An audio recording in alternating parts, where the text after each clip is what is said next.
The quarterly budget meeting was dragging into its third hour when my laptop chimed with a cloud notification. I glanced down, expecting another client update, and saw Clara's latest photo upload, a for-lease sign outside some trendy downtown loft, captioned "Freedom Soon" with 3 heart emojis. My stomach dropped, but I kept my expression neutral as Henderson droned on about cost projections. Clara had been distant for months, constantly mentioning her mentor Gavin, staying out late for mysterious client meetings, and conveniently forgetting to wear her wedding ring to protect it from paint damage. Then my phone buzzed, a text from my wife of 8 years. "I'm leaving for good. Don't call." The boardroom felt like it was underwater. 12 executives stared at spreadsheets while my marriage imploded in real time. I typed back with steady fingers, "All right." She expected tears. She expected me to call, to beg, to show up at her design studio with flowers and promises to change. Clara always said I was boring, predictable, emotionally stunted.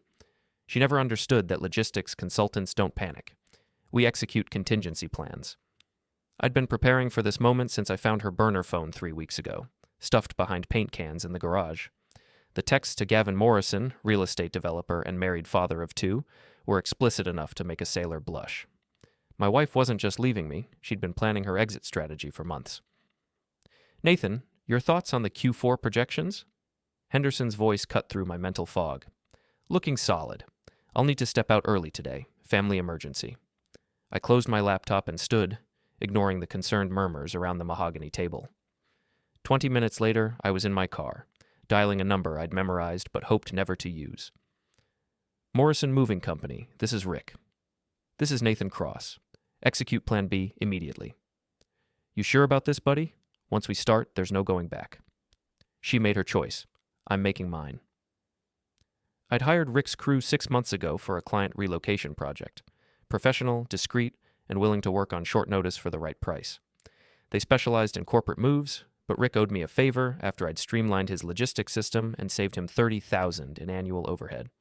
"Give us 4 hours. Everything will be boxed, labeled, and ready for pickup. 4 hours to pack up 8 years of marriage.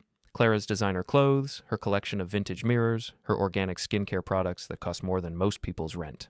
Every tube of mascara, every throw pillow, every pretentious art book she'd never actually read." My next call was to Precision Lock and Key. "This is Nathan Cross on Maple Street. I need a complete rekey, emergency service." "That'll be $450 for same-day service." "Perfect. How soon can you be here?" I drove home through familiar suburban streets, past manicured lawns and 2-car garages, everyone pretending their lives were as perfect as their landscaping. Our house sat at the end of a cul-de-sac, a colonial revival that Clara had transformed with her interior design skills. She'd painted the front door charcoal gray and installed expensive outdoor lighting that made everything look like a magazine spread. The movers were already there when I arrived, their white truck parked discreetly in the driveway. Rick met me at the door, a stocky guy with graying temples who'd run his family business for 20 years. "We've got everything mapped out based on your list. Just her belongings, nothing shared, nothing that could be considered marital property. You sure about the bathroom stuff?" "Everything, down to the last cotton swab." I'd spent weeks cataloging Clara's possessions, creating detailed spreadsheets of what she'd brought into the marriage versus what we'd bought together. Legal separation was about documentation, and I documented everything. The crew moved through our house like a surgical team. They wrapped Clara's vintage mirror collection in bubble wrap, boxed her extensive wardrobe with tissue paper between each garment, and carefully packed her collection of design books. I watched them dismantle her home office, rolling up the expensive Persian rug she'd bought with her first big commission. "What about the wedding photos?" Rick asked, holding a silver frame from the mantel. "She's in them, isn't she?" He nodded and added the frame to a box labeled Personal Items, Living Room. The locksmith arrived as the movers were finishing up. Jerry was a thin man in his 60s who'd been rekeying locks in this neighborhood since before it was gentrified. He worked efficiently, replacing the lock bolt and both door handle locks while I supervised the final packing. "Domestic situation?" he asked quietly. "Something like that. I've seen it before, always messy." He handed me 3 new keys and a receipt. $450, like we discussed. I placed the receipt prominently on top of the boxes now stacked by the front door. 27 boxes total, each one labeled with Clara's neat handwriting from when we'd moved in together. The irony wasn't lost on me. My phone rang as the moving truck pulled away. Clara's number flashed on the screen, but I let it go to voicemail. Then another call, and another. By the fifth missed call, I finally listened to her messages. Nathan, what the hell is going on? Mrs. Patterson said there's a moving truck at our house. Pick up your goddamn phone right now. If you're having some kind of breakdown, we can talk about this like adults. I'm coming home. We need to discuss the situation rationally. Situation. That's what 8 years of marriage had become. A situation to be managed. I was sitting on the front porch when Clara's white BMW turned into our driveway. She'd bought it last year with money from the Morrison account, claiming she needed something more professional for client meetings. Now I knew what kind of meetings she'd been attending. Clara stepped out of the car wearing the black dress she'd bought for her birthday dinner last month, the one where she'd spent the entire evening texting someone under the table while I talked about my promotion prospects. She looked beautiful and furious, her dark hair perfectly styled despite the chaos of her afternoon. What is this? She gestured at the boxes stacked beside the front door like a cardboard monument to our failed marriage. Your belongings. I assumed you'd want them at your new place. My new place?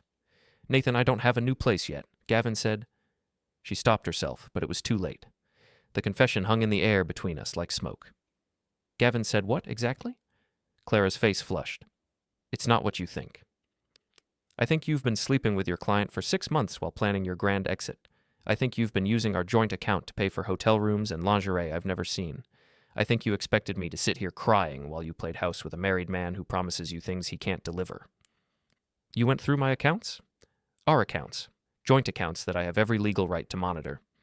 I stood up, brushing imaginary dust off my khakis. Your key won't work anymore. Locks have been changed. Clara tried her key anyway, jiggling it frantically in the lockbolt before turning back to me with wild eyes. You can't do this. This is my home, too. Was your home. You texted me that you were leaving for good. I'm simply facilitating your departure. I need time to find a place, to figure things out. You had 6 months to figure things out. You chose to spend that time in hotel rooms instead of having an honest conversation with your husband? She started crying then, mascara running down her cheeks in dark streams. The tears might have worked on me 6 months ago before I found the burner phone, before I discovered the credit card statements, before I realized that the woman I'd loved since college had been methodically dismantling our life together while I planned our 10-year anniversary trip. Please, Nathan, we can work this out. I made mistakes, but we can fix this.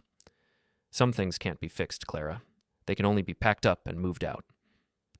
I walked past her toward my car, leaving her standing in the driveway surrounded by the remnants of her old life. As I drove away, I could see her in the rearview mirror, frantically calling someone on her phone. Probably Gavin, asking him to come rescue her from the mess she'd created. But Gavin Morrison had his own problems now. I'd made sure of that. 3 weeks earlier, I'd been looking for paint thinner in the garage when I'd knocked over a box of Clara's art supplies. The burner phone had tumbled out from behind a can of primer, cheap and plastic and completely inconsistent with my wife's expensive taste in electronics. The phone was unlocked. Clara had always been careless with passwords and security, despite my repeated warnings about identity theft. Scrolling through her messages was like reading someone else's life, a life where my wife was passionate and spontaneous and desperately in love with someone who wasn't me. Can't wait to feel you inside me again from 3 days ago. Nathan's working late. Come over now, from last Tuesday. I'm ready to leave him, just need more time to set things up from 2 weeks ago. The photos were worse than the texts. Clara in lingerie I'd never seen, Clara in hotel rooms I'd never visited, Clara looking happier than she'd looked with me in years. But it was the practical messages that really stung. Discussions about apartment hunting, joint bank accounts, and something called the exit strategy. I'd photographed every message, every photo, every piece of evidence of their affair. Then I'd put the phone back exactly where I'd found it and started planning. Gavin Morrison owned Morrison Development, a mid-sized real estate company that specialized in converting old warehouses into trendy loft apartments. He was 41, married to a woman named Patricia who taught elementary school, and father to twin daughters who played soccer on weekends. I knew all this because I'd spent weeks researching him with the same methodical approach I use for client assessments. His company was leveraged to the breaking point, carrying massive debt on 3 different development projects.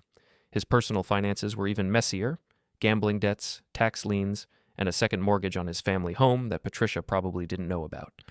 Gavin Morrison was a man who made promises he couldn't keep, which explained why Clara was still living with me despite her grand declarations of love.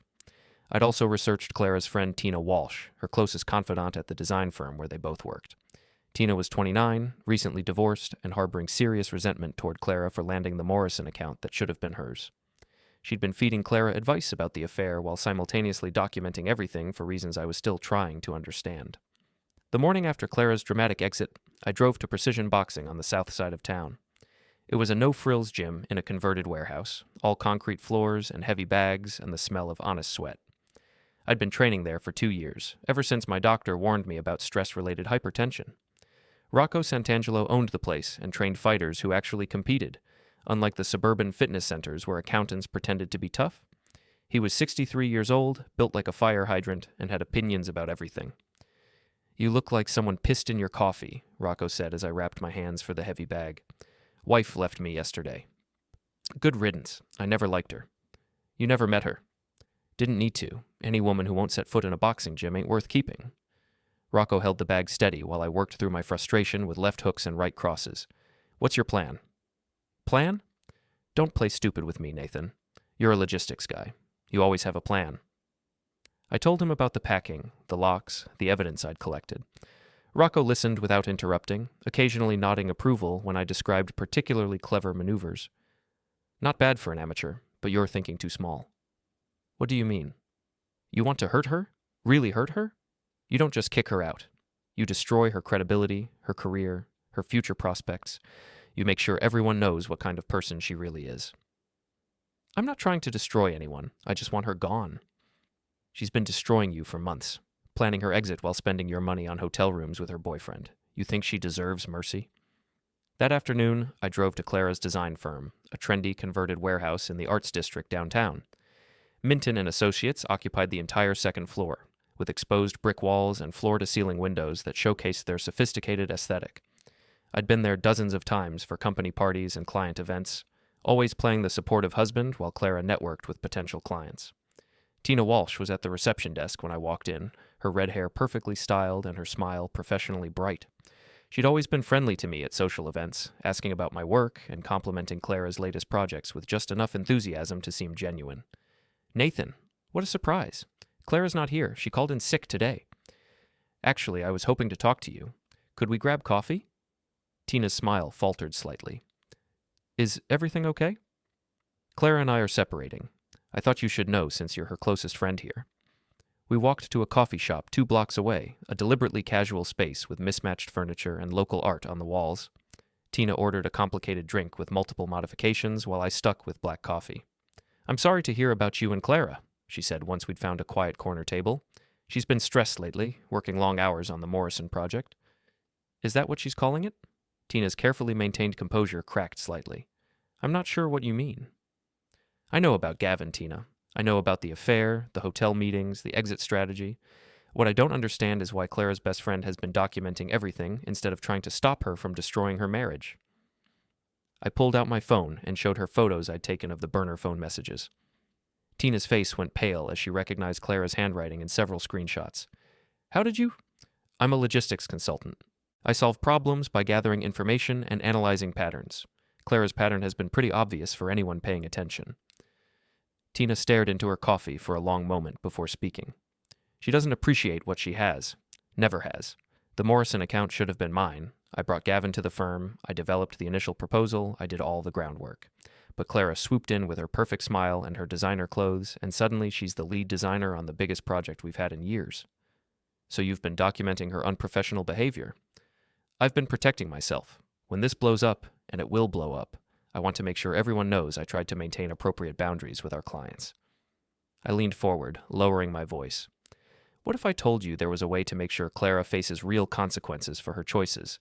Not just losing her marriage, but losing everything she's worked for?" Tina's eyes sharpened with interest. "I'm listening." We talked for another hour, developing what Rocco would have called a proper strategy. Tina had access to Clara's work files, her client communications, and her schedule. She also had detailed knowledge of office politics and company policies regarding professional conduct. By the time I left the coffee shop, I had a new ally and a much more comprehensive plan for dealing with my wife's betrayal. That evening, I sat in my newly quiet house and opened a bottle of wine Clara had been saving for a special occasion. The silence was remarkable. No background chatter about difficult clients, no complaints about her boss, no passive-aggressive comments about my failure to appreciate her artistic vision. My phone buzzed with another text from Clara. We need to talk about this situation like adults. I poured myself a second glass of wine and started typing my response. Clara's text messages became increasingly frantic over the next few days. She was staying at a hotel downtown, burning through her savings while waiting for Gavin to secure their dream apartment. But Gavin's financial situation was more precarious than she realized, and his promises were starting to ring hollow. Nathan, please call me. We can work this out. I know you're angry, but this is childish. My lawyer says you can't just lock me out of my own home. That last message made me smile. Clara had clearly consulted with someone who'd given her bad information. As the primary mortgage holder and the spouse who'd been abandoned, I had every legal right to change the locks. Her lawyer was either incompetent or hadn't been given the full story about her affair and voluntary departure. I was reviewing quarterly reports in my home office when the doorbell rang. Through the window, I could see Clara standing on the porch with a tall man in an expensive suit, presumably the lawyer who'd been giving her terrible advice. I opened the door but didn't invite them in. Clara, and you must be her legal counsel. David Hartwell, from Hartwell & Associates. Mr. Cross, my client has informed me that you've illegally locked her out of the marital home and removed her personal belongings without consent. Your client texted me that she was leaving for good. I simply facilitated her departure by packing her belongings and securing the property. Everything was documented and handled according to state law regarding voluntary abandonment. Hartwell's confidence wavered slightly. Voluntary abandonment requires a specific legal process, which was initiated when your client declared her intent to leave permanently via written communication. I have screenshots of her text message, as well as photographic evidence of her apartment hunting and preparation for departure. Would you like me to forward copies to your office? Clara grabbed Hartwell's arm. David, just tell him he has to let me back in. Actually, I continued, your client's voluntary abandonment of the marital home, combined with her ongoing adultery with Gavin Morrison, gives me grounds for an at-fault divorce. That could affect property division and spousal support significantly. You can't prove adultery. I pulled out my phone and showed them a screenshot of one of her more explicit messages to Gavin. Hotel receipts, text messages, photographs, witness statements from hotel staff. I've been thorough in my documentation. Hartwell studied the screenshot, his expression growing increasingly grim. Mr. Cross, perhaps we could discuss a reasonable settlement that avoids the expense and publicity of contested divorce proceedings. I'm open to reasonable discussions. Clara can retrieve her belongings from the front porch anytime before Friday. After that, anything left behind will be donated to charity. I closed the door before either of them could respond. Through the window, I watched Hartwell have what appeared to be a very uncomfortable conversation with his client. Clara was gesticulating wildly, clearly unhappy with whatever legal realities he was explaining. My phone rang 20 minutes after they left. The caller ID showed Tina's number. Nathan, Clara just called me in a panic. She says you have evidence of her affair and you're threatening to use it in divorce court. I'm not threatening anything. I'm simply protecting my interests. She wants me to testify that Gavin was just a professional contact, that their relationship never crossed any boundaries. And what did you tell her? I told her I'd think about it. But Nathan, there's something else you should know. Clara's been using company resources for personal business, printing personal documents, using the office for private phone calls, even billing some of her hotel meetings with Gavin as client expenses. This was better than I'd hoped. Do you have documentation? Copies of expense reports, phone records, even security footage of her bringing Gavin to the office after hours. Ms. Minton has been asking questions about Clara's recent behavior, especially after that incident at the Morrison project site last week. What incident? Clara and Gavin were caught in a compromising position in one of the model units. The security guard reported it to the property management company, and they complained to our office about unprofessional conduct. I could feel the pieces of my strategy clicking into place like components in a well-designed machine. Tina, how would you feel about scheduling a meeting with Ms. Minton to discuss your concerns about workplace professionalism? I've been thinking the same thing. Clara's behavior reflects poorly on all of us. That Friday evening, I was at Precision Boxing when my phone buzzed with a text from an unknown number. This is Gavin Morrison. We need to talk. I showed the message to Rocco, who was wrapping ice on a young fighter's swollen knuckle. Guy's got balls. I'll give him that, Rocco said. You gonna meet with him? Might be interesting. Wear a wire. Guys like that always say stupid things when they're desperate. I texted back. Tomorrow, 2 p.m., Riverside Park, South Parking Lot. Gavin was waiting by a black Mercedes when I arrived, looking like a man who'd been sleeping poorly. His usually perfect hair was disheveled, and his expensive shirt was wrinkled. The confident developer who'd been seducing my wife had been replaced by someone who looked genuinely worried. "Nathan, thanks for meeting me. I think we got off on the wrong foot." "Did we? I wasn't aware we'd been introduced." "Look, I know you're upset about Clara, but this doesn't have to get ugly. She's a beautiful, intelligent woman who deserves to be happy." "I agree completely, which is why I'm giving her exactly what she asked for: freedom from our marriage." Gavin shifted uncomfortably. "The problem is, she's not ready to be completely independent yet. The apartment we looked at fell through, and her financial situation is more complicated than she initially thought." "Ah, so you're here to negotiate on behalf of my wife's financial needs?" "I'm here to suggest that maybe you could slow down the divorce process, give her time to get established in her new career phase." "Her new career phase?" "Clara's incredibly talented. She just needs time to build her independent client base." I almost laughed. Gavin clearly didn't know that Clara was about to be fired from Minton and Associates for professional misconduct. Tina's meeting with Miss Minton had gone exactly as planned, with security footage and expense reports providing clear evidence of Clara's boundary violations. "Gavin, let me ask you something. How's your wife handling the stress of your business difficulties?" His face went pale. "What are you talking about?" "Patricia, right? Elementary school teacher, coaches the twins' soccer team on weekends. I imagine she's worried about the second mortgage you took out without telling her, especially with the gambling debts piling up." "How do you—" "I'm a logistics consultant. Information gathering is what I do for a living." I pulled out my phone and showed him screenshots of his financial records, public information that painted a picture of a man drowning in debt. "Patricia doesn't know about the gambling, does she? Or the money you've been spending on hotel rooms with my wife?" Gavin's hands were shaking now. "What do you want?" "I want you to stop making promises to Clara that you can't keep. I want you to be honest with her about your financial situation.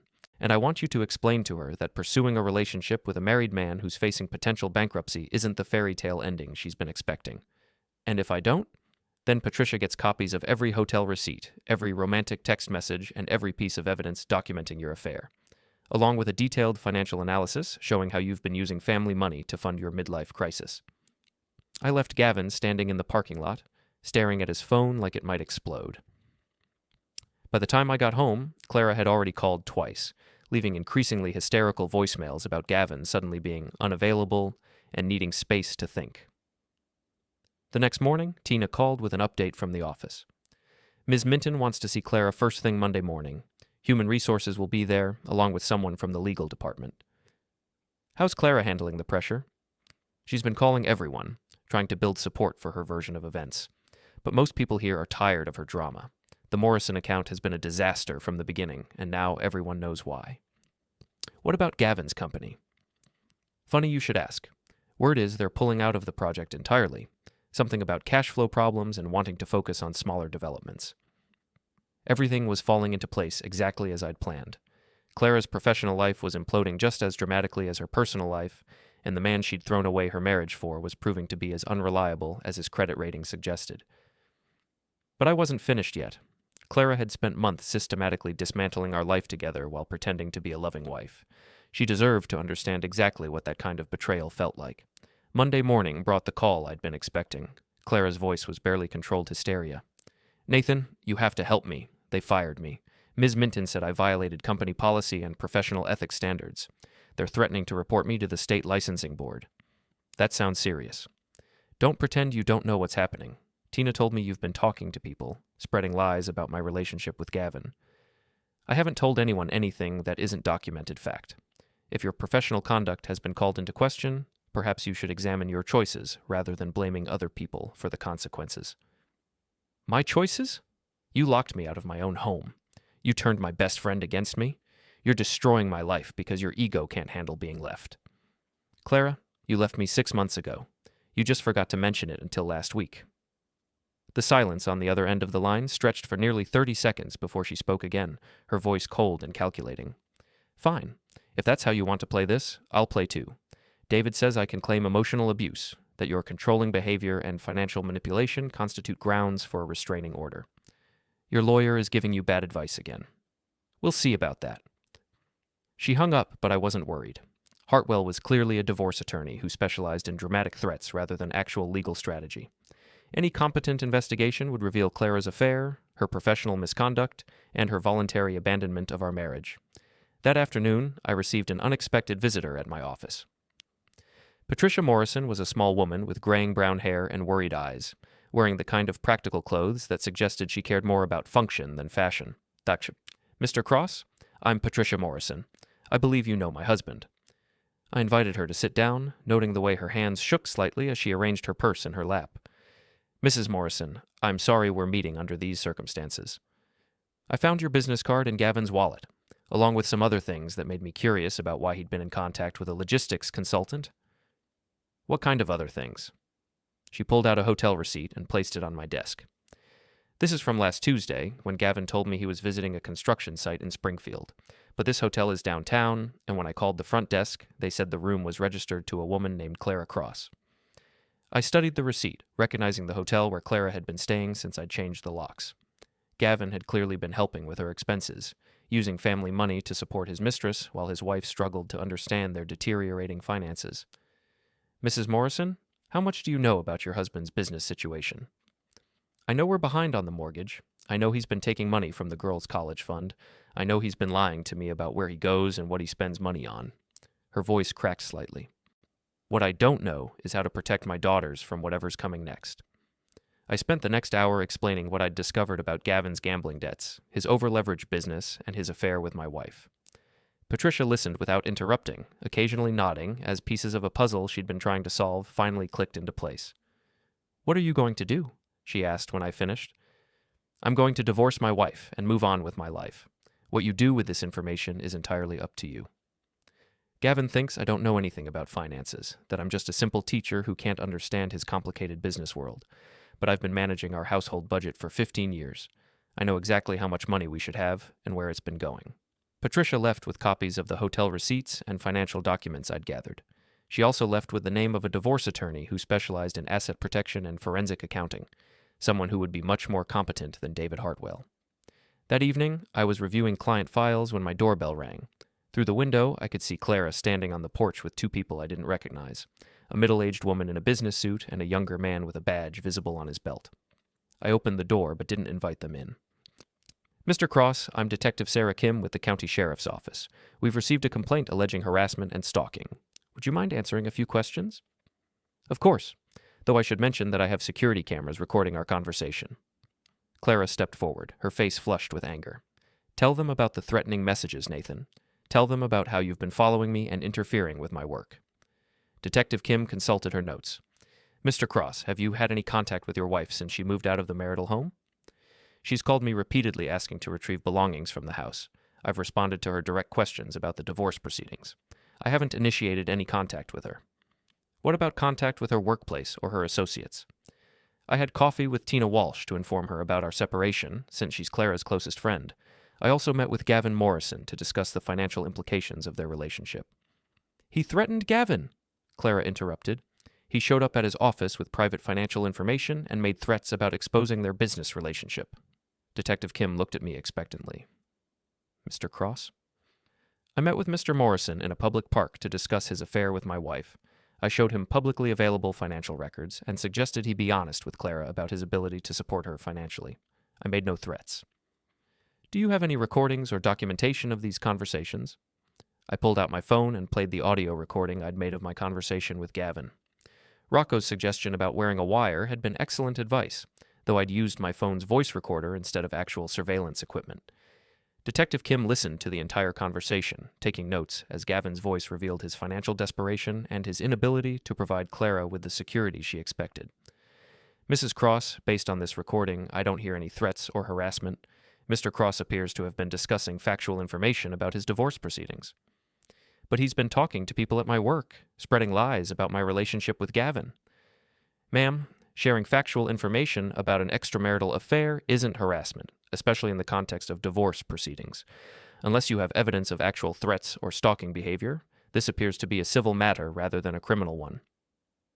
After they left, I poured myself a glass of wine and sat on my back patio, enjoying the quiet evening air.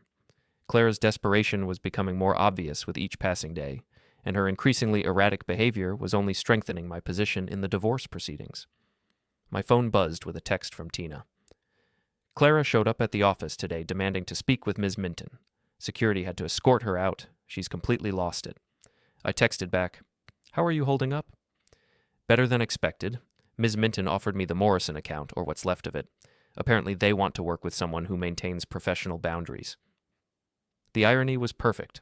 Clara's affair had cost her not just her marriage and her job, but also the prestigious account that had started the whole mess.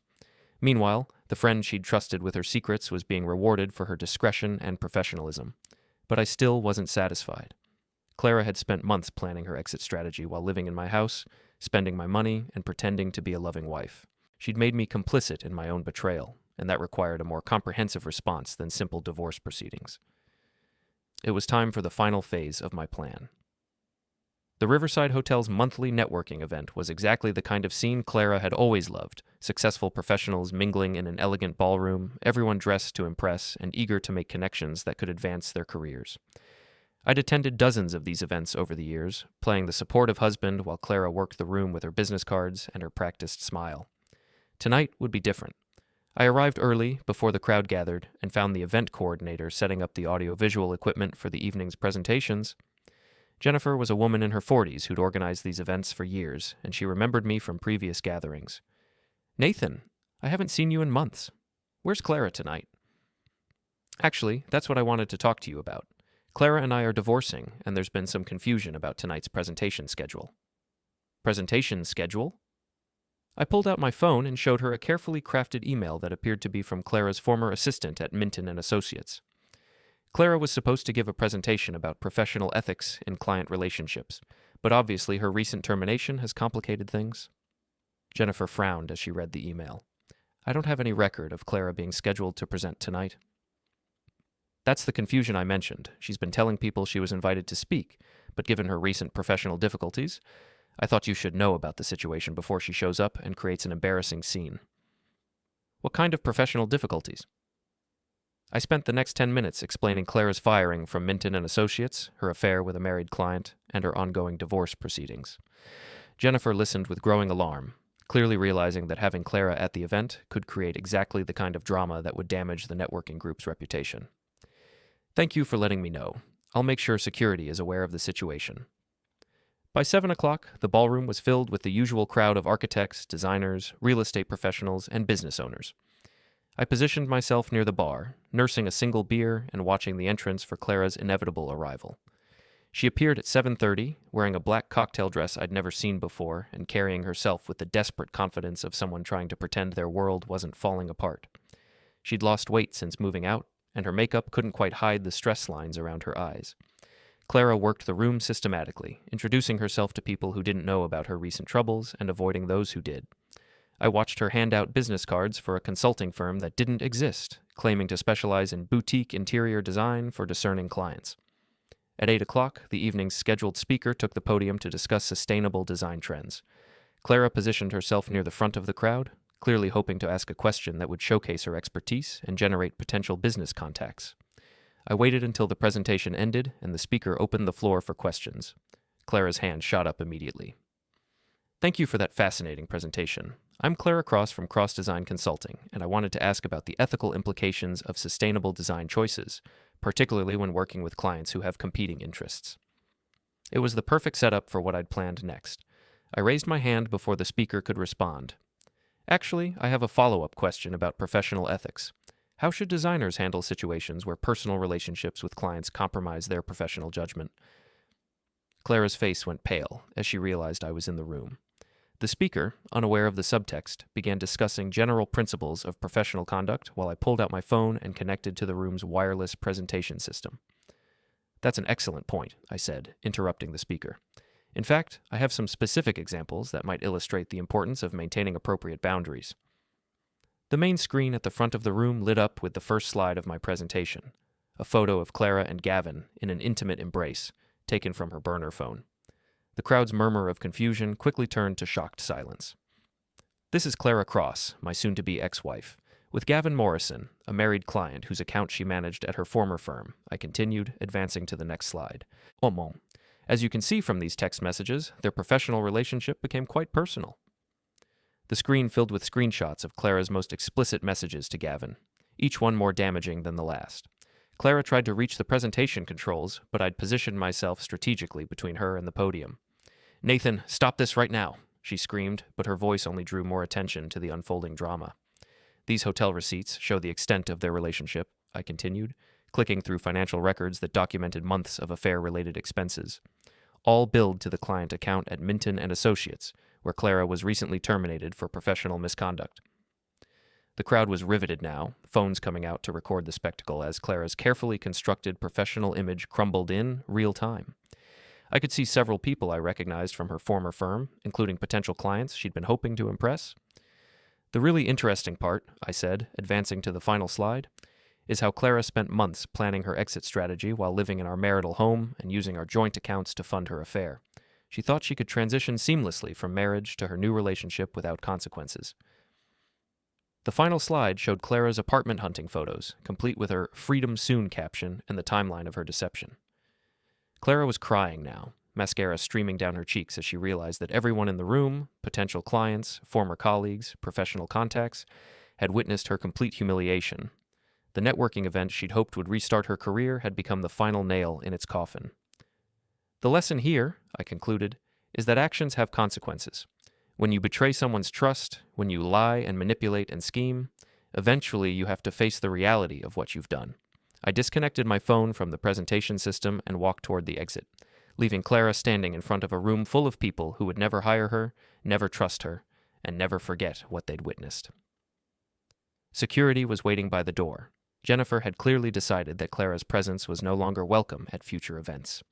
As I passed the front desk, I could hear Clara's voice behind me, desperately trying to explain herself to people who were already walking away. Outside in the parking lot, I found Gavin Morrison waiting by my car. He looked like a man who'd aged 10 years in the past week, his expensive suit wrinkled and his face drawn with exhaustion. "You destroyed her," he said. "She destroyed herself. I just documented the process. Patricia filed for divorce yesterday. She's taking the house, the business, everything. The girls won't even talk to me. That's unfortunate. Was it worth it? Destroying 2 families just to get your revenge?" I considered the question as I unlocked my car.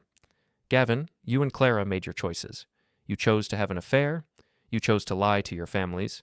You chose to believe you could escape the consequences of your actions. I simply made sure those consequences were proportional to the betrayal. She loved me. She loved the idea of you, the successful developer who could give her a better life than the boring logistics consultant she married. But you were never that person, were you? You were just another middle-aged man having a midlife crisis, making promises you couldn't keep to a woman who confused drama with passion. I got in my car and drove home through the quiet suburban streets, past the manicured lawns and perfect houses where other couples were probably having their own quiet dramas. My house felt peaceful now, free from the tension and deception that had poisoned the last months of my marriage. My phone had 17 missed calls from Clara, but I deleted them without listening. Whatever she had to say no longer mattered. The divorce was finalized 3 weeks later. Clara's lawyer had advised her to accept my settlement offer rather than face a contested proceeding where all the evidence of her affair would become part of the public record. She got her personal belongings, her car, and enough money to start over somewhere else, preferably somewhere far from our former social and professional circles. Tina Walsh called me the day the papers were signed. Clara left town yesterday. Didn't tell anyone where she was going. Probably for the best. "I wanted to thank you, Nathan. What happened at the networking event was brutal, but it needed to happen. Clara spent years taking credit for other people's work and manipulating situations to her advantage. Someone had to hold her accountable. Everyone makes their own choices, Tina. Clara made hers." 6 months later, I was back at Precision Boxing when Rocco asked if I'd heard about Gavin Morrison. Bankruptcy court, lost everything. Word is he's working construction now, trying to pay off his gambling debts. And Clara? Nobody knows. Disappeared completely after that networking thing you pulled. That was some serious revenge, Nathan. Reminded me of something my old man would have done back in the neighborhood. I finished wrapping my hands and moved to the heavy bag, working through combinations that had become second nature over the past year. The physical training had helped me process the anger and betrayal, channeling destructive emotions into something constructive. "You ever regret it?" Rocco asked. I thought about the question as I worked the bag, remembering the woman I'd fallen in love with in college, before ambition and status anxiety had transformed her into someone I didn't recognize. That woman gone years before I'd found the burner phone, replaced by someone who saw our marriage as an obstacle to her real life rather than a partnership worth preserving. "No," I said finally. "Some people think they can take whatever they want without consequences. Clara needed to learn that actions have results, that betrayal carries a price. She got exactly what she chose. That evening, I sat on my back patio with a glass of wine, enjoying the quiet that had replaced the constant tension of my final months with Clara. My phone buzzed with a text from an unknown number, but I deleted it without reading. Whatever Clara or Gavin or anyone else from that chapter of my life had to say no longer mattered. I'd learned something important about myself during those months of planning and execution. I was capable of being ruthless when necessary, of protecting myself against people who saw kindness as weakness. Clara had expected tears and begging and desperate attempts at reconciliation. Instead, she'd discovered that the boring logistics consultant she'd married was far more dangerous than the dramatic real estate developer she'd chosen to replace him. The next morning, I started planning my next chapter, a life built on honesty rather than deception, where actions aligned with words and promises meant something. Clara had taught me valuable lessons about trust and betrayal, lessons I wouldn't forget, but those lessons were in the past now, packed away as efficiently as everything else from our failed marriage. I'd moved on to better things, leaving the wreckage of her choices behind where it belonged.